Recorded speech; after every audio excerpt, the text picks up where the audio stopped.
Hi guys, welcome. Danny here from the Magic Junk Drawer, and this is the general reading about the fives. If you are a five, let me know if you agree with this. 5 is one of the most important of all numbers because it is what they call the number of man. 5 more than any other number symbolizes our race, our characteristics of those of us living here on earth. It is no accident that we have 5 fingers on each hand, and that there are 5 visible, naked to the eye, planets in our night sky. Even the Great Pyramid of Giza, which to this day is the only man-made object that is discernible from those orbiting our planet, has 5 points. Perhaps its creators intended to be a sign to any galactic travelers that those living on this particular planet are a 5-like race. Think about the pentacle too, it's a 5-sided star. 5 is the number of adventure and of seeking new experiences in the realm of duality. The 5 constantly seeks to expand itself and discover what lies beyond the security of home. We as a race of beings have a dominant theme of constantly exploring different experiences and forms of personal expression. We are constantly in motion. Each generation seeks to improve on their parents' generation. Improvement and progress are words that are dear to the heart of our planet, but especially to the 5 people. It's interesting to conceive of a planet of beings with a number different as their base. What about the planet of 4s, whose main concern was security? Though your birth card may be a 4 or a 2, you exhibit many 5 characteristics just by the virtue of being human. Since we're all 5s on one level already, what happens when you're also a 5 birth card? Now that we have more or less exaggerated version of the 5 energy, in many cases the 5 birth cards exhibit such an extreme example of a quest for new experiences that is difficult for those around them to understand their motives. 5s will often take great risks to endure hardships, and all in the name of adventure. Whatever they are doing in their life, regardless of what their motives are, they may seem to be their true motivation is that gathering new experiences, ideas, relationships, and value systems. They're explorers with an insatiable thirst to find out what lies beyond the horizon. In general, 5s do better with occupations that afford travel and variety. Travel brings opportunities to meet new people and to be exposed to entirely new situations and customs. Which of all 5s love and appreciate, even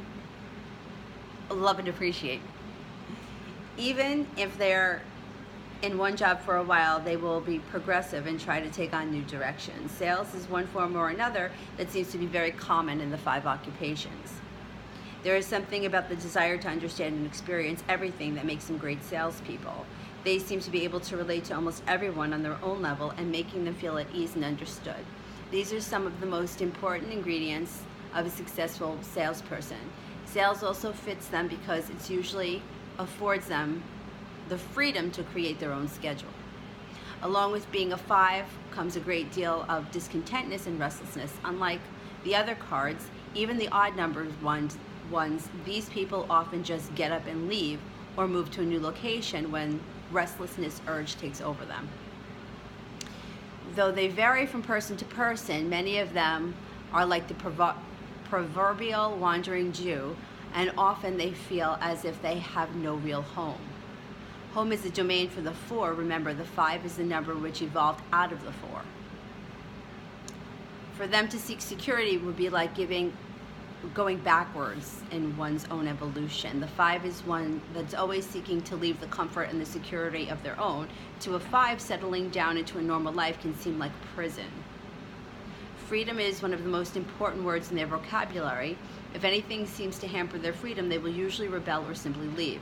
Commitments in personal relationships may also seem to hamper their freedom as well. And this is why 5s as a group are the least marriageable, is that even a word, marriageable, of all the cards.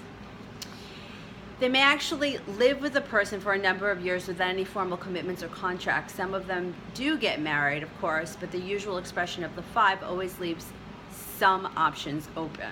Gotta watch these 5s. The people that are most attracted to are usually the other cards that dislike commitments as well. They're usually attracted to threes, the Queen of Clubs, the Queen of Diamonds, for example. The question for a 5 in a relationship may be, can this one person truly satisfy my need for a well-rounded experience in the love department? More often than not, the answer is no. For a 5 to be happy, they must fully accept who they are, go from one job, relationship, or living situation to another over and over again. It's not what our society considers to be especially honorable, but, I mean, who's the judge, you know? Mind your business. It often leaves one feeling insecure as well, because no one thing really is pursued long enough for it to see success or for them to feel success. This can create an inner conflict with the 5 person, many of whom also have urges for financial or romantic security. These urges conflict directly with the 5 energy, and thus we find many of them are constantly in conflict within. The happiest 5s are those who claim their birthright and understand that this world is nothing more than something for them to explore. Nothing is as important as when they are learning and getting from their experiences. 5s in the highest expression is the number of wisdom. Wisdom only comes through direct experiences, and if we talk with a 5, we are talking to someone who has been there and done that. Okay, so that's all they have to say about the general 5s. But I can tell you from reading tarot cards, the 5 in no matter what the suit is usually a pretty difficult aspect. Like the 5 of Pentacles would be like worry about money. The 5 of Swords or Wands could be like arguments. The 5 of Cups is like feeling a little bit pessimistic, not having a great outlook. So 5 can be a little bit difficult of a number, but generally speaking, the odd numbers are in motion and they keep moving. The even numbers stay static. So I think that in everyone's life, we want to try to find a balance between the two. It's not good to get stuck totally, but it's not good to not be able to stay stable either. You know, find a happy medium. Well, that's just my 2 cents. All right, let me know what you think. If you're a 5 or if you're involved with a 5, comment below. And if you like what we're doing here at the Magic Junk Drawer, don't forget to like and subscribe, and we'll see you soon. Thanks for watching. Bye.